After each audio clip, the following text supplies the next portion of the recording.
नमस्कार। आप सभी प्रशिक्षुओं का Sai college of teachers training उनामा के द्वारा संचालित इस ऑनलाइन क्लास में स्वागत है। आज के क्लास में हम बात करेंगे बीएड प्रथम वर्ष के पेपर कोड ईपीसी 2 के यूनिट 2 से। जैसा कि आप सभी को याद होगा, हम पिछले वीडियो में आप सभी के साथ चर्चा कर रहे थे भारतीय कला एवं कलागत तत्वों के बारे में। और कलागत तत्वों के अंतर्गत हमने कई सारे महत्वपूर्ण बिंदुओं पर चर्चा किया था, जैसे कि कला का अर्थ, कला की परिभाषा, इसके साथ ही साथ कला का वर्गीकरण, और इसके उपरांत जो है ललित कला के भेद और कला के प्रकार की हम चर्चा कर रहे थे। और संभवतः आज का एक क्लास आपका अंतिम होगा। ये टॉपिक जो कई दिनों से चल रहा था, भारतीय कला एवं कलागत तत्व, संभवतः आज समाप्त हो जाएगा। आज जो है हम आप सभी के लिए कला के प्रकार के अंतर्गत या ललित कला के भेद के अंदर आप कह सकते हैं, हम 3 टॉपिक आज सभी के बीच लेकर आए। इसमें हम जानेंगे स्थान, वयन और अंतराल के बारे में। इसके पूर्व जो है हम सभी ने बात किया था रेखा, आकृति और वर्ण के बारे में। 3 आपका टॉपिक क्लियर हो चुका है और बाकी जो 3 आपका टॉपिक रह गए हैं उसके बारे में हम आज के क्लास में इस वीडियो में चर्चा करने वाले हैं। तो सबसे पहले जो है आप हेडिंग दे दीजिए, भारतीय कला एवं कलागत तत्वों का जो चौथा आपका बिंदु था उसे हम लोग तान कहते हैं, इंग्लिश में जो टोन कह सकते हैं। देखिए टोन जो है एक टोन अलग होता है। ये टोन को हम लोग संगीत में यूज करते हैं, धुन जिसे कहते हैं, लेकिन ये टोन अलग है। TON इसका स्पेलिंग होता है। तो तान में आप लिखेंगे 8 के तान को किसे कहते हैं? तान जो है रंगत के यानी कि रंग के, कलर के, हल्के एवं गहरेपन को कहते हैं। यानी रंग में जो आपका हल्कापन होता है और गहरापन होता है, यानी कि डीप और लाइट जो होता है, उसे हम लोग रंग का तान कहते हैं, टोन कहते हैं। यह जो है रंगत में सफ़ेद तथा काले के परिणाम का द्योतक होता है। किसी भी वर्ण में हम यानी किसी भी रंग में यदि हम सफ़ेद मिलाएंगे तो क्या होगा? रंग का जो हल्का टोन हमें प्राप्त होगा। यदि काला मिलाएंगे तो उसका हमें गहरा डीप टोन प्राप्त होगा। जो इसीलिए जो है हम तान को मुख्यतः 3 भागों में विभक्त करते हैं। 3 भागों में इसे बांट सकते हैं। पहला का होता है डार्क, दूसरा होता है मिडिल लाइट और तीसरा होता है लाइट। यानी कि एक आप देखते हैं कोई रंग बहुत डार्क होता है और उसी रंग का एक मिडिल लाइट होता है, यानी कि मीडियम रहता है, और एक होता है बहुत ज़्यादा लाइट होता है। ऐसे हम लोग मुख्यतः जो है 3 भागों में बांट सकते हैं। पहला आपका डार्क यानी कि छाया, दूसरा हो गया मिडिल टिन यानी कि मध्यम प्रकाश, और तीसरा आपका हो गया लाइट यानी कि प्रकाश। तो जो हम 3 भागों में इसको तान को विभक्त कर सकते हैं। यदि हम तान के महत्व की बात करें, यानी कि चित्र में इसका क्या इम्पोर्टेंस है, क्या योगदान है, यदि इसके बारे में आप बात करेंगे तो इसमें आपको लिख सकते हैं कि किसी भी चित्र के संयोजन में यानी कि कंपोजिशन में कलाकार की व्यक्तिगत भावनाओं का एक बहुत बड़ा महत्व होता है। जब हम किसी चित्र का निर्माण करते हैं या मेरे द्वारा किसी चित्र का निर्माण की जाती है, तो मेरा जो अपना भावना है यानी कि जो मेरा जो इमोशन है उसका बहुत बड़ा योगदान होता है, जिन्हें व्यक्त करने में चित्रकला के जो मूलाधार तत्व हैं उनका भी विशेष स्थान हो जाता है। आप सभी जानते होंगे जब आप एक चित्र का निर्माण करेंगे यानी आपके द्वारा किसी चित्र का निर्माण किया जाएगा तो आप क्या करते हैं? जो आपकी अपनी मनोभावना है या आपका जो अपनी अभिव्यक्ति है, उस अभिव्यक्ति को आप प्रस्तुत करने का काम करते हैं। जब अपने हम भाव को प्रस्तुत करेंगे, अपने भाव की प्रस्तुति देंगे, तो चित्र के जितने भी तत्व हैं यानी कि जितने भी एलिमेंट हैं, एलिमेंट में हमने जाना था रूप, रेखा, रंग, तान, टेक्सचर, ये जितने भी इसके कह सकते हैं कि तत्व हैं, एलिमेंट हैं, इनका भी अपना एक बहुत ही महत्वपूर्ण स्थान रखता है। इन सब में यदि सबसे हम विशिष्ट की बात करें तो सबसे विशिष्ट आपका तान होता है यानी कि टोन होता है। ये कहा भी गया है कि हम बोलने में लोग नहीं बोलते हैं कि आपकी टोन सही नहीं है, आपके बोलने का तरीका अच्छा नहीं है। यानी कि जब आप बात करते हैं तो बात करने में भी आपका क्या होना चाहिए? चढ़ाव और उतार होना चाहिए, यानी कहीं आपकी आवाज़ बहुत तेज होनी चाहिए और कहीं आपकी आवाज़ थोड़ी सी धीमी भी होनी चाहिए, यानी कि स्लो भी होनी चाहिए। जब आप क्लास लेते हैं तो क्लास में भी इसका विशेष ध्यान रखें कि आपके बातों में, आपके वॉइस में, आपके साउंड में उतार और चढ़ाव बना रहे, क्योंकि जब तक आपके जीवन में भी या आपके वॉइस में, आपके रहन सहन में उतार चढ़ाव नहीं रहेगा, आपके रंग में, आपके जीवन में विविधता नहीं आएगी। इसीलिए उतार चढ़ाव तो जरूरी ही होता है। उसी तरह जो है चित्रों में भी जब हम किसी चित्र का निर्माण करते हैं तो उस चित्र में भी उतार चढ़ाव होना चाहिए, और उतार चढ़ाव दिखाने के लिए हम तान का, टोन का प्रयोग करते हैं। मान लीजिए यदि आप कोई चित्र का निर्माण कर रहे हैं और केवल एक रंग से चित्र बना रहे हैं, केवल फ्लैट रंग, कहीं भी उसमें आप शैडो, कहीं भी उतार चढ़ाव नहीं दे रहे हैं, तो वो चित्र देखने में उतना बढ़िया नहीं लगेगा। लेकिन चित्र में यदि आप टोन का प्रयोग कर रहे हैं, तान के द्वारा चित्रों का निर्माण कर रहे हैं, तो उसमें आप देख सकते हैं कि 3 डायमेंशन है, त्रिआयामी चित्र का आभास होने लगेगा। यानी आप इसमें लिखेंगे कि तान के प्रयोग से ही द्विआयामी धरातल पर त्रिआयामी गुण उत्पन्न किया जा सकता है। यानी कि चित्र तो हमारा 2 आयामी होता है, 2D में होता है, लेकिन हम तान के द्वारा उसमें एक विशेष शैडो दे करके, आप कह सकते हैं कि कलर के वेरिएशन के द्वारा उसमें हम 3D प्रभाव उत्पन्न कर सकते हैं। इसके द्वारा जो है वस्तु अथवा आकार के वास्तविक परिणाम तथा आयतन का भी आभास कराया जा सकता है। आप सभी ने शायद 3D आर्ट देखा होगा। 3D पेंटिंग में क्या होता है, कलाकार जो है तान के मदद से, टोन के द्वारा वैसी आभासी दुनिया का निर्माण किया था, एक आभास बनाया था। यानी कि आपको लगे कि यहाँ पर बहुत ज़्यादा गड्ढा है या सामने दीवार के उस तरह भी कुछ है, जबकि वहाँ पर पूरा फ्लैट रहता है, वो 2D में रहता है, लेकिन उसको टोन के द्वारा या कह सकते हैं तान के द्वारा उसमें 3D प्रभाव डालने का प्रयास किया जाता है। जैसे एग्जाम्पल की यदि हम बात करें तो लाल रंग के विभिन्न तानों का प्रयोग करके जहाँ हमें कोई प्रफुल्लतापूर्ण दृश्य बनाया जा सकता है, वहीं लाल रंग में काले रंग का मिश्रण करके उसकी सघनता को कम करके लाल रंग की इस निम्न तान से उदासीन वातावरण का भी निर्माण किया जा सकता है। यानी हम यहाँ क्या देखें, हम यहाँ देख पा रहे हैं कि रंग तो हमारा वही है, रंग तो एक ही है, लेकिन तान के परिवर्तन से भाव में परिवर्तन आ रहा है। यानी हम क्या समझ रहे हैं यहाँ पर, हमारा रंग तो एक ही है, हमारा रंग तो बस लाल है, लेकिन उस लाल में जैसे हम काला मिलाते जाते हैं तो उसमें क्या होगा, उसमें उदासीन वातावरण का प्रभाव आने लगता है। और जैसे उसी लाल कलर में भी हम सफ़ेद रंग मिलाते हैं, वाइट मिलाते हैं, तो देखते हैं वहाँ पर एक प्रफुल्लता का भाव उत्पन्न होने लगता है। तो हम क्या देखें, रंग तो एक है, लेकिन तान के द्वारा विभिन्न तानों से जो है अलग अलग प्रभाव उत्पन्न किए जा सकते हैं। इसीलिए आप कह सकते हैं कि चित्रकला में जो जितने भी हमारे तत्व हैं, जितने भी एलिमेंट्स ऑफ आर्ट हम पढ़ रहे हैं, तो उसमें तान का महत्व जो है बहुत ही ज़्यादा महत्वपूर्ण माना गया है।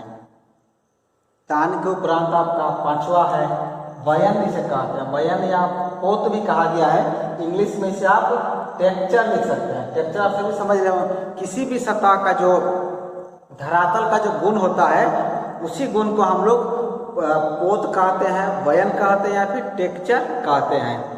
इसको जो है हम लोग बुनावट भी आप कह सकते हैं, इसे कई नामों से जाना जाता है, जैसे कि आप इसे टेक्सचर कहिए, वयन कहिए, पोत कहिए, बुनावट कहिए। बेसिकली होता क्या है, ये आपके धरातल का गुण होता है। धरातल यानी कि जिस पर आप चित्रों का निर्माण कर रहे हैं, वो कला की भाषा में उसे धरातल कहा गया है। धरातल का अर्थ है बिल्कुल नहीं है कि हम यहाँ जमीन की बात कर रहे हैं। हाँ, धरातल जमीन जो आपका धरातल है उसे अर्थ है जमीन, उस परिभाषा में कहेंगे जब हम रंगोली का निर्माण कर रहे हैं। यानी बेसिक आपको क्या समझना है, जिस सरफेस पर या जिस पदार्थ पर हम चित्रों का निर्माण कर रहे हैं उसे हम चित्रों का धरातल कहते हैं। अतः आप समझ सकते हैं कि प्रत्येक वस्तु में अंतर जो है पोत के माध्यम से किया जा सकता है। धरातल का स्वरूप जो है पृथक पृथक हो सकता है, जैसे कि खुरदरा, चिकना, कई तरह का हो सकता है। जैसे कि ये जो मेरा सरफेस है क्या है, ये चिकना सरफेस है, यानी कि इस सरफेस पर हम मार्कर से लिख सकते हैं। लेकिन यदि अगर ये ब्लैक बोर्ड होता है, सीमेंट से होता है, जिस पर हम चौक से लिखते हैं, तो चौक पर लिखते समय ये जो मार्कर का हम यूज करें वहाँ पर चिकने सतह पर हम चौक का यूज नहीं कर सकते हैं, इसलिए वो खुरदरा सतह चाहिए।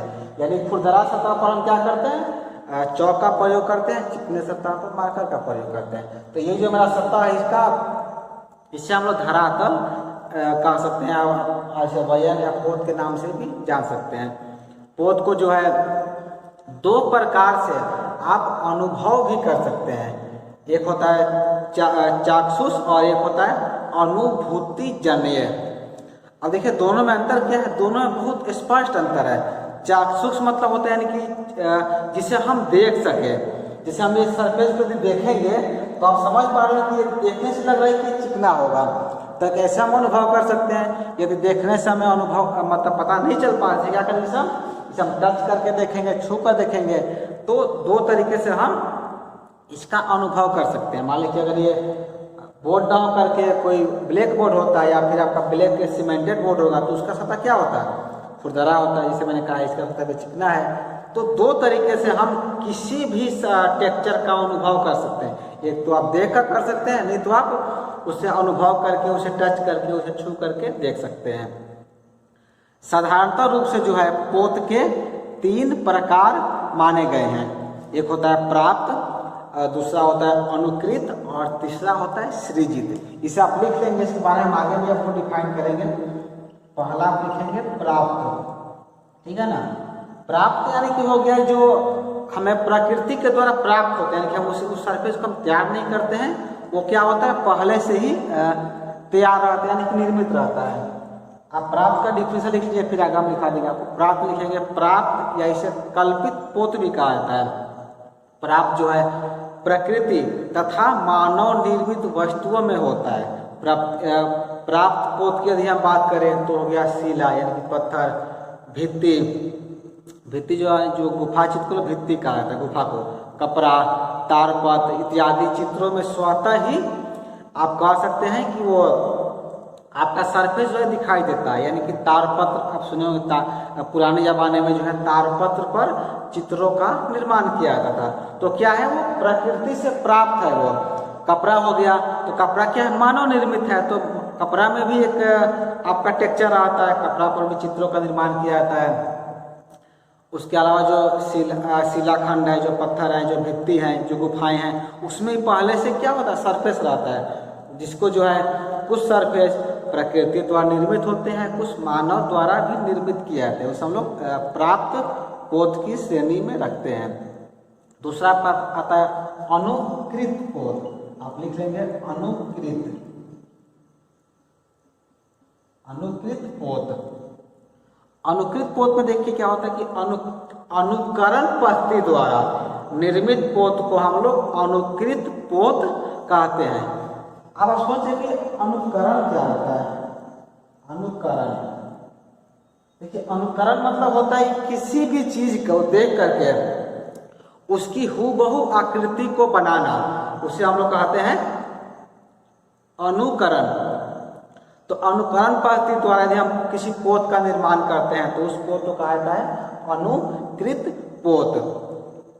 अनुकृत पोत के प्रभाव से जो है द्विआयामी धरातल पर, धरातल मैंने आपको बताया किसे कहते हैं कि जो हमारा 2D डायमेंशन है, 2D धरातल है, तो द्विआयामी धरातल पर त्रिआयामी प्रभाव उत्पन्न किए जा सकते हैं। एग्जाम्पल की यदि बात करें तो कंपनी शैली के चित्रों में अनुकृत पोत का हमें सर्वश्रेष्ठ उदाहरण दिखाई देता है। यानी कि अनुकृत पोत का क्या हो, चित्रकार क्या करते हैं, पहले जो है एक धरातल का निर्माण करते हैं, यानी कि हम क्या करें, एक वयन का एक टेक्सचर का निर्माण करते हैं। चित्र बनाने से पूर्व एक धरातल बना करके उस पर चित्रों का निर्माण करते हैं, जैसे हम लोग कहते हैं अनुकृत पोत। यदि कोई आपसे पूछे कि वो कौन सी चित्र शैली है जिसमें अनुकृत पोत का निर्माण किया गया है, तो आप उसे बता सकते हैं कि कंपनी शैली के चित्रों में अनुकृत पोत का निर्माण किया गया है। उसके पहले क्या था, प्राप्त था। प्राप्त यानी कि प्रकृति से प्राप्त, जो प्रकृति से प्राप्त है या फिर जो मानव के द्वारा निर्मित किए गए हैं उसकी यदि हम बात करें तो आपके जो राजस्थानी चित्रशैली है, मुगल चित्रशैली है, उस पर जो है क्या किया गया, उसको प्राप्त पोत से यानी कि प्रकृति द्वारा जो प्राप्त है उस पर चित्रों का निर्माण किया गया है। इसका सर्वश्रेष्ठ उदाहरण आपकी अजंता की गुफाओं में की गई चित्रकारियाँ है। आप सभी जानते हैं कि अजंता की गुफाओं में गुफाओं में चित्रों का निर्माण किया गया। वहाँ पर प्रकृति के द्वारा जो प्राप्त पोत थे उस पर मानव ने अपनी बुद्धि से वहाँ पर एक अलग सरफेस बना करके वहाँ पर चित्र बनाए हैं। तो आप प्राप्त समझिए, अनुकृत भी हो गया। उसके बाद एक तीसरा आपका था, तीसरा में आप लिख लेंगे सृजित पोत। तीसरा आपका दिखा सृजित पोत। सृजित पोत में होता है कि देखिए, सृजित पोत जो है यंत्रों तथा साधनों की सहायता से सृजित किया जाता है। जैसे कि नाम में है सृजित यानी कि तैयार करना। कोई भी हम यंत्र के द्वारा, के साधन के द्वारा हम किसी पोत को बनाते हैं तो उसे हम लोग कहते हैं सृजित पोत। इस प्रकार का जो है पोत हमें आप कह सकते हैं, इस प्रकार सृजित पोत का प्रभाव चित्र को क्रियाशीलता प्रदान करता है। अभी का जो वर्तमान समय यानी कि आधुनिक काल है, तो आधुनिक काल में जो है जो भी चित्रकार है वो सृजित पोत पर अपने चित्रों का निर्माण करते हैं। जो पोत का निर्माण किसी यंत्र के द्वारा, मशीन के द्वारा या विभिन्न साधनों का प्रयोग करके इस सरफेस को तैयार करते हैं, उसको उपरांत चित्र बनाते हैं। आज के समय में जो है जैसे आप हैंडमेड पेपर खरीदते हैं तो हैंडमेड पेपर पर जो आप देखेंगे पहले ही मशीन के द्वारा उस पर सरफेस तैयार किया रहता है, यानी कि चित्रकार बस पेपर लाता है और चित्रों का निर्माण करता है। तो बेसिक आपका हो गया ये टेक्सचर का 3 हमें प्राप्त करने का स्रोत हो गया। ठीक है, और आज की क्लास का जो आपका अंतिम टॉपिक है जिसे हम लोग अंतराल कहते हैं, इंग्लिश में इसे स्पेस कह सकते हैं, अंतराल या स्पेस। देखिए अंतराल क्या होता है, चित्रकार जो है चित्र भूमि पर यानी कि जो आपका टेक्सचर था या तो आपका धरातल है, धरातल को हम लोग चित्र भूमि भी कहते हैं। तो चित्र भूमि पर जब हम चित्रों का निर्माण करते हैं तो निर्माण करने के दरमियान आप तो ये तो नहीं करेंगे कि एक के ऊपर ही एक दूसरा चित्रों को बनाएंगे। उस चित्रों में कुछ ना कुछ आप अंतराल छोड़ते हैं, कुछ जगह छोड़ते हैं। तो जो जगह आप चित्र निर्माण में छोड़ते हैं वहाँ पर चित्रकांकन नहीं करते हैं तो उसी सरफेस को हम लोग अंतराल या फिर स्पेस कहते हैं। इसे आप लिख सकते हैं, यदि आप उदाहरण की बात करेंगे, लिखने को कहेंगे तो आप लिखेंगे कि चित्रकार का वह क्षेत्र जिस पर वह रूप का निर्माण करता है और कुछ भाग को वो खाली छोड़ देता है उसे हम लोग अंतराल कहते हैं। यानी कि स्पेस का अर्थ है खाली स्थान। मान लीजिए आप कोई वर्ड लिखते हैं तो आपने यहाँ कुछ वर्ड लिखा, फिर स्पेस छोड़ते हैं, फिर कुछ वर्ड लिखते हैं, फिर आपके द्वारा स्पेस छोड़ा जाता है। तो ये जगह जो हम लोग छोड़ते हैं तो चित्र में भी हम सेम प्रक्रिया अपनाते हैं। जब चित्रों का निर्माण करेंगे तो कुछ जगह पर हम चित्र का अंकन नहीं करते हैं।